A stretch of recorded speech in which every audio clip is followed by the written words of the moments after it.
Trump अब अच्छी तरह से समझ गया कि ये सारा अलतकिया विच इज गुड, इन्हें कुछ नहीं चाहिए, they want to buy peace so that they can get weapons in order, they can get thick funds in order and they will come and kill us, they will come to Israel. Trump ये अच्छी तरह से जानता है, Israel ये अच्छी तरह से जानता है। तो ट्रंप ने क्या किया, ट्रंप ने पलटवार किया। ट्रंप ने बोला देखो बेटा, शनिवार तक यानी कि आज रात को, यानी कि हमारे सुबह टाइम तक स्ट्रेट ऑफ हॉर्मोज खुला चाहिए।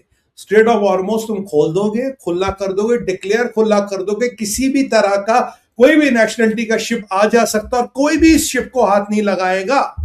और अगर शिप को हाथ लगाया तुम्हें पता उसके बाद क्या होता, हम तबीयत से आके फोड़ते हैं फिर, और फिर तुम्हारे लोग जन्नत निकल जाते, डीटीएच की टिकट कटती है।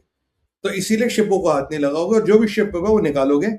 और अगर तुम ये नहीं माने मुन्ना लाल, अगर तुम्हें ये समझ नहीं आया तो 1000 मिसाइलें मेरे पास रेडी है जो मैं ईरान पे चलाने वाला हूं। अल्लाह, हजारों मिसाइलें या 1000 मिसाइलें मेरे पास रेडी है जो एकदम ईरान पे चलेंगे। और जो पीछे ट्रंप ने जोहर दिखाया, क्योंकि ट्रंप की अब अपनी जान पे बनाई यार, उसके परिवार की जान पे बनाई। He is worried, he knows that it can go anyway, that is what he is worried. तो वो कह रहा कि अब मैं 1000 मिसाइलें चलाऊंगा, अगर मेरी बात नहीं मानी I will hit you with 1000 missiles. अब इनकी हालत खराब, ये करेगा, बोल तो दिया ट्रंप को, धमकी दे दी, अब ये करेगा। अब ये ईरान है, इसके पास भी चेक पॉइंट है। अब मेरे को जो लगता है, मेरा असेसमेंट है, ये सारा वाहिदी का गेम प्ले है। डोंट बी सरप्राइज आपको कल को पता लगे वाहिदी ने मुश्तबा को बंदी बना रखा। He might not be in perfect health, उसको बंदी बना रखा और उसके नाम पे दुकान चला रहा है। Everybody has aspirations, everybody wants to be the supreme leader. बहुत पैसा भाई, सुप्रीम लीडर बनने का मतलब है you are a multi billionaire in next years. आप अमेरिका सा सांठ गांठ कर लो, 10 बिलियन डॉलर तो आपकी गोद में अमेरिका वैसे ही डाल देगा। बस आपको दाढ़ी वाड़ी बनानी है, सर पे वो चोगा वोगा पहनना। मुस्तफा खमेनी से मल्टी बिलियनर, सबको पता है उसने कौन सा काम किया। वैसे ईरान का एम्बेसडर जो भारत में है, एक मोहतरमा उसका इंटरव्यू ले रही थी, मोहतरमा। वो कह रही थी मुस्तफा खमीनी बड़ा गरीब है, 15 तारीख को उसके पास पैसे खत्म हो जाते हैं, फिर दूध ब्रेड और मीट के लिए उधार लेता पड़ता। मैंने कहा भाई यहाँ कुछ लिखा है क्या, बताओ, लिखा हमारे यहाँ पे कुछ? ये प्रोपेगेंडा चलते कि मुस्तफा खबर he is a multi billionaire with properties and assets everywhere. जिंदगी भर उसने $5 की कहीं नौकरी नहीं की। कहां से बना अमीर आप जानते हो भाई, कोई दूसरा बना मैं भी बनूंगा यार।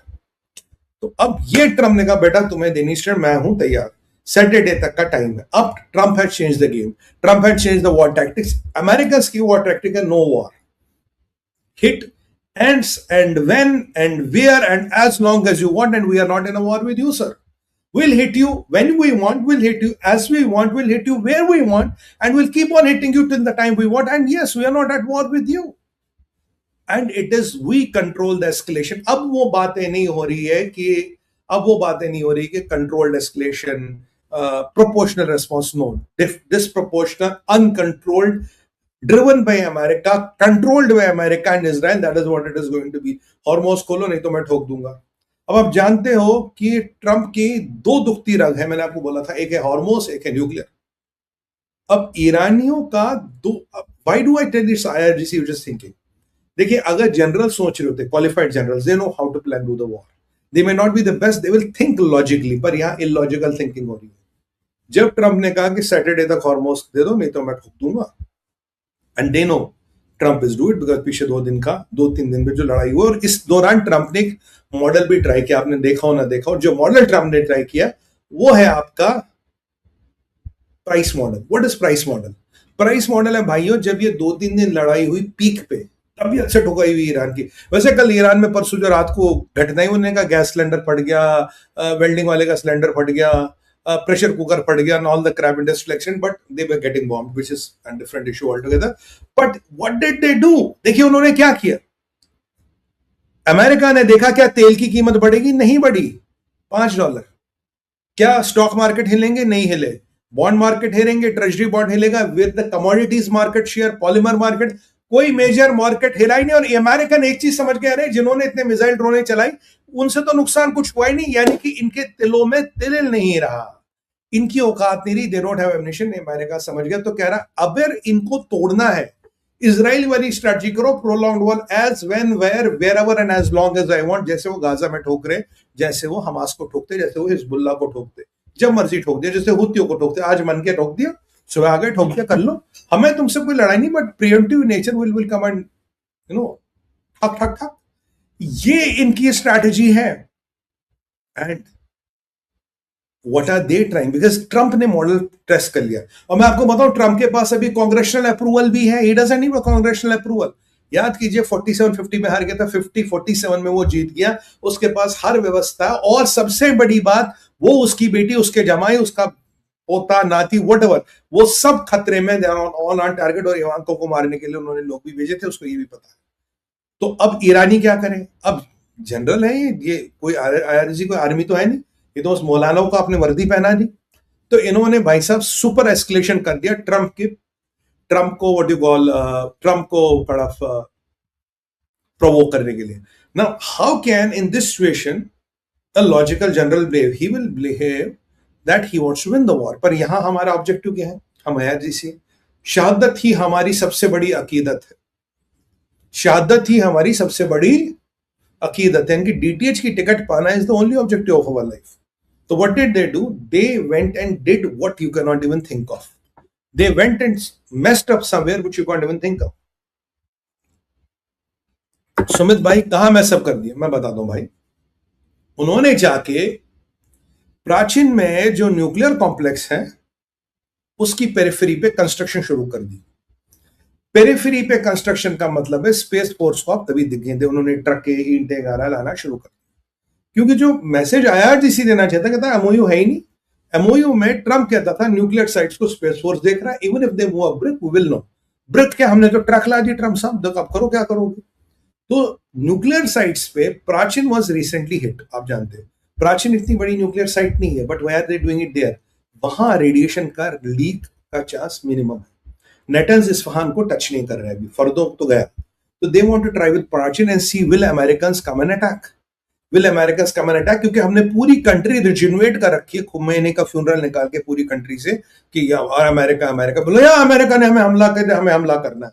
बट अगर अमेरिका वहां हमला करता तो रेडिएशन का लीक के चांसेस बढ़ जाते हैं। अभी नहीं है, कल को बढ़ जाते हैं, क्योंकि कुछ साइटें शायद लीक हुई थी, कुछ बोरान भी छिड़का गया था, ऐसी बातें हो रही है। But will they take the chance? That is a big thing. Will they go and take a chance?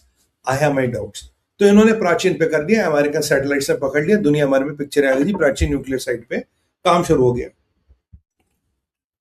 अब आप ट्रंप को कहते हो कि तूने एक बंदूक निकाल के मुझे बोला हैंड्स अप, मैंने दूसरी बंदूक निकाली। मतलब आपने जो समस्या थी उसको मैग्नीफाई कर लिया, और आप में आपका अटेंशन भी डिवाइड करा। You want to take Hormuz और you want to take nuclear, what do you want to take? आप बताओ आपको क्या करना है। तो यानी कि ये लोग पूरा कन्फ्रंटेशन के मूड में। इस घटनाक्रम को देखते हुए ट्रंप थोड़ा घबरा गया, अमेरिका थोड़ा घबरा गया। और याद कीजिए बेंजामिन नेतन्याहू ने क्या कहा था? बेंजामिन नेतन्याहू ने कहा था इनके पास ऑलरेडी न्यूक्लियर बॉम्ब्स हैं, याद है आपको? They already have nuclear bombs. कौन सा? P1 P2 किसने दिया था? पाकिस्तान ने दिया था। I explain that to you. तो अगर इनके पास ऑलरेडी न्यूक्लियर बॉम्ब्स है, they might go for the broke, they might go all chips in. So that is a dangerous danger what you are always living in. तो do you want to escalate the nuclear piece और do you want to deescalate the Hormuz piece? That is the dilemma which Trump is going to face, and Trump is scared. क्यों? Trump ने जब ये समस्या आई प्राचीन वाली, तो Trump के यहां से एक स्टेटमेंट आता है। तो ट्रंप साहब फाइनली ये मानते हैं, हाँ ईरान ने मुझे असैसिनेट करने की कोशिश की, हाँ ईरान मेरी जान के पीछे पड़ा, हाँ ईरान मेरे को मार सकता है, मैं मर भी सकता हूं, बट मैंने as president of United States I have signed something. और ये उसने खुद कहा, और फिर कैरोलिन लेविट से कहलवा दी। Karoline Leavitt makes it important because ये प्रेस सेक्रेटरी है। जब प्रेस सेक्रेटरी को स्टेटमेंट देगी America, it will go to the every goddamn press of the whole world. क्योंकि ट्रंप का स्टेटमेंट आप कैरी करो ना करो, बट अगर कैरोलिन लेविट देती है, आप you have to carry, because she is the official press secretary. उन्होंने बोल दिया कि अगर ट्रंप को कुछ हुआ ईरान के माध्यम से, श्रीमान डोनाल्ड ट्रंप ने अपने लंबे साइन से ऑर्डिनेंस या whatever legally has to sign, उसने साइन कर रखे थे, Iran should be bombed to stone age, and there are people who are hinting even a nuke वाला option is not ruled out। जी हाँ, मशरूम वाला option भी ruled out नहीं है अगर ट्रंप को कुछ हो गया तो। और होने का चांस कितना है? अभी आप मुझे असेसमेंट बोले 60-40, 60 नो 40 यस। मैं 50-50 नहीं कहूंगा, 60 नो 40 यस। बिकॉज ये जो मैक्सिकन ड्रग कार्टल्स वाला मसला, ये बड़ा इंपॉर्टेंट है। It's it's not a good thing to happen honestly. तो ये एक बड़ा इंपॉर्टेंट प्रकरण, एक बड़ा इंपॉर्टेंट डेवलपमेंट हो गई है ट्रम्प के परिप्रेक्ष्य में। सो उसने एक बिल्कुल साइन कर दिया, दुनिया को कैरोलिन लेविट ने बता दिया अगर ट्रम्प को कुछ भी हो, will go and finish the Iran and will finish the job. But Iran पे हमला मेरा असेसमेंट कभी भी हो सकता है। They may not wait for Trump push something to happen to Trump. मेरे दो असेसमेंट दूंगा, ईरान पे हमला आज भी हो सकता है, कल भी हो सकता है, बिकॉज अभी एसिमेट्रिक वॉरफेयर है। You can any day go and hit Iran.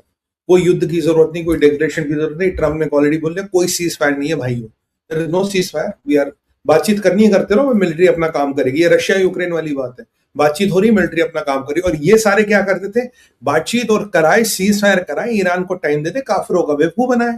अरे तो काफिर बेवकूफ है, इन्हें क्या पता, हम इनको बेवकूफ बना देंगे, अपना इस्लामी जुगाड़ चलाएंगे, इस्लामी बिरादरी बनाएंगे, काफिरों का बेवकूफ बनाएंगे, पीछे हथियार वथियार देंगे इंशाल्लाह, और एक इंशाल्लाह अमेरिका को फतह कर देंगे। आइडिया तो यही है भाई, सब जगह दारुल इस्लाम करना है तो फतह तो हर जगह को करना है ना। जहां इस्लाम नहीं उस जगह को फतह करना, चाहे वो अमेरिका हो या भारत हो या वो इंग्लैंड हो, फतह हर जगह को करना है। तो लॉजिक है।